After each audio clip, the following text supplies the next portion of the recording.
portanto, é a partir da ciência que nós procuramos analisar a história. É a história utilizando como instrumento para analisar a história a economia. Existem 4 formas de compreender a história e de analisar a história, 4 formas básicas. Nós podemos analisar a história do ponto de vista econômico, do ponto de vista social, do ponto de vista político e do ponto de vista cultural. Cada autor opta por uma dessas maneiras de estudar a história e o desenvolvimento dos seres humanos, de uma comunidade, de uma nação, de uma civilização. Eu tenho a compreensão que a economia ela determina o tipo de organização social, determina o tipo de organização política e determina a forma como se produz a cultura. É assim, portanto, que estaremos analisando a história ao longo das nossas aulas, sempre a partir, tendo como ponto de partida a economia, ou seja, a forma como se organiza a economia. Evidentemente, as outras formas de analisar a história não devem ser desprezadas, porque a organização social, como se dá, a organização política, a produção da cultura, tudo isso tem a sua importância. Mas parto da compreensão que analisar a história, que a história se analisa, que a história ela se desenvolve, a trajetória da humanidade se desenvolve principalmente a partir das opções e das orientações econômicas. E analisar a história do ponto de vista econômico é compreender a maneira pela qual os seres humanos se organizam para tirar da natureza o que necessitam para sobreviver. A partir da compreensão que tudo que necessitamos para sobreviver, nós tiramos da natureza. Portanto, a maneira como o ser humano se organiza para tirar da natureza aquilo que necessita para sobreviver é analisar a história do ponto de vista econômico. E essa forma de se organizar para tirar da natureza o que necessita para sobreviver, nós chamamos de modos de produção. Então, é a partir dos modos de produção que eu vou procurar trazer as reflexões aqui. Essa forma de compreender a história, de analisar a história, ela tem uma origem, ela é baseada na construção do pensamento marxista. Então, é a partir desse olhar que nós estaremos analisando, evidentemente, sem desprezar outros olhares que contribuem para essa formulação. Os modos de produção. Então, a forma pela qual os seres humanos se organizam para tirar da natureza o que necessita para sobreviver.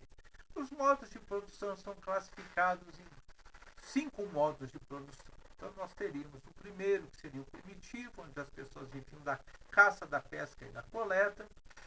Eram sociedades igualitárias, porque o resultado dessa caça, dessa pesca e da coleta era dividido de forma igualitária com todos.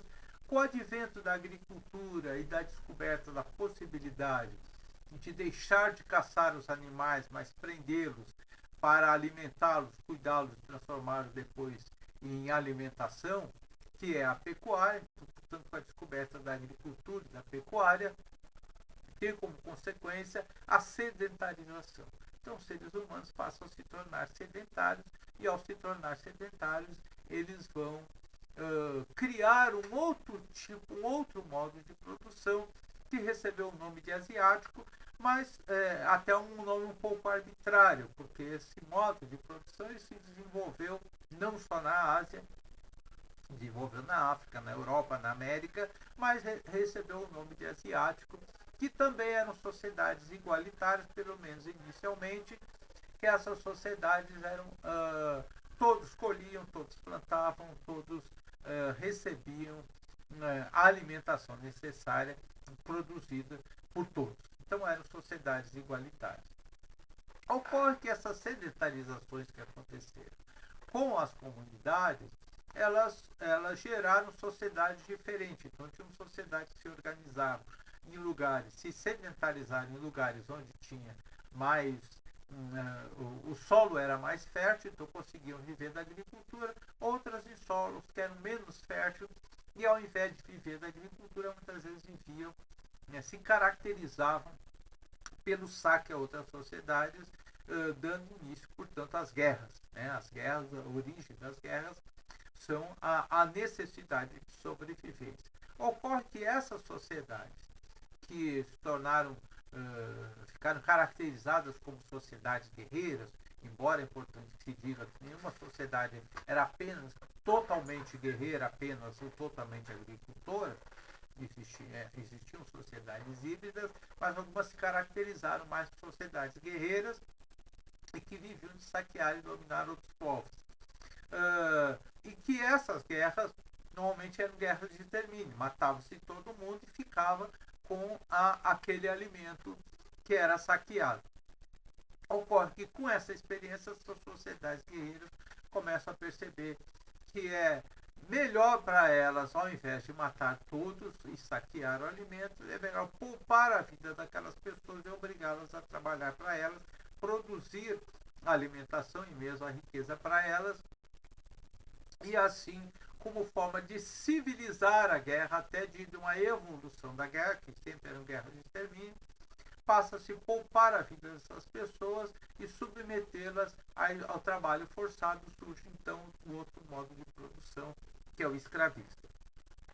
O modo de produção escravista e o modo de produção asiático, eles conviveram durante muito tempo ao longo da história conhecida da humanidade e deram origem a civilizações muito poderosas, no período conhecido como o período da história antiga.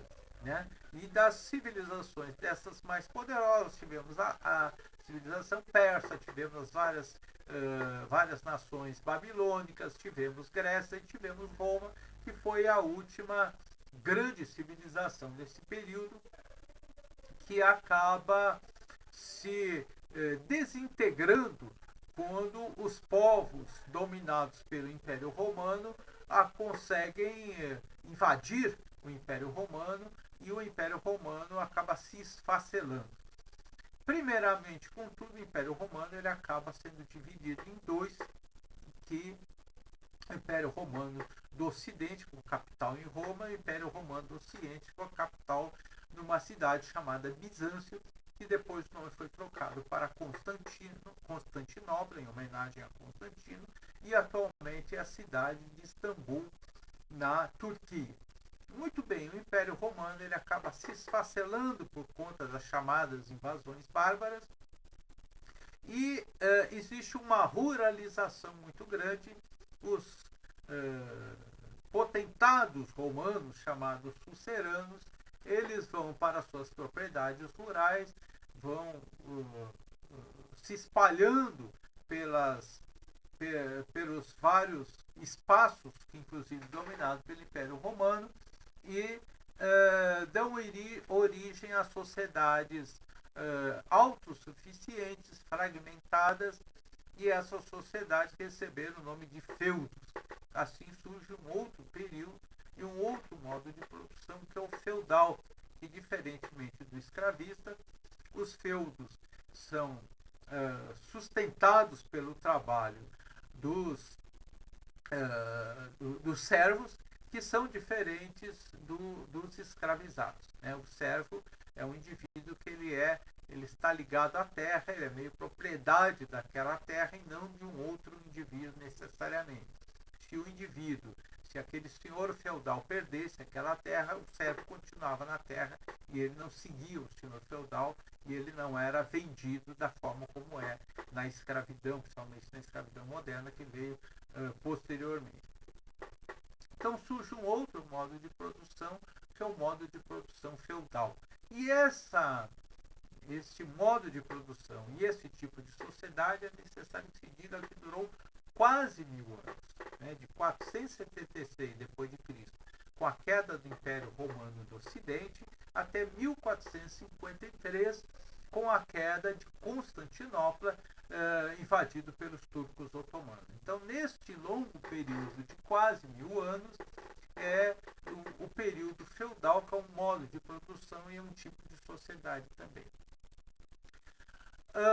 O feudalismo ele vai acabando paulatinamente, resultado de uma série de fatores, mas principalmente com o crescimento das trocas entre os feudos e o surgimento de um grupo social que são oriundos dos servos e que vão se dedicando à comercialização entre os feudos, criando uma rede de comércio e dando início a um novo grupo social que eram principalmente se estabeleceram em núcleos comerciais que receberam o nome de burgo. Então surge um novo grupo social, que é a burguesia, e um novo modo de produção baseado não só na propriedade do indivíduo sobre o outro, na propriedade do indivíduo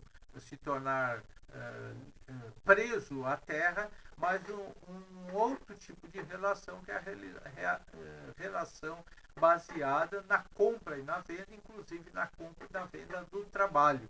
E aí nós temos um outro modo de produção, que é o capitalista. Alguns autores defendem ainda que a humanidade se prepararia para um outro modo de produção, que ainda estaria em construção. Em alguns países reivindicam como protagonistas desse modo de produção, que seria um modo de produção comunista, onde os meios de produção não seriam propriedade do capitalista, não seriam propriedade daquele que tem as fábricas, que tem o comércio, mas os meios de produção seriam propriedade daqueles que produzem a riqueza, que são os trabalhadores, que são os operários. Então, este outro modo de produção seria o comunista, a partir do momento que o resultado daquela produção seria comum a todos os membros daquela comunidade. Então, esse seria um outro modo de produção. Portanto, nós procuramos analisar a história, e aí, no caso, a história do Brasil, compreendendo estes modos de produção.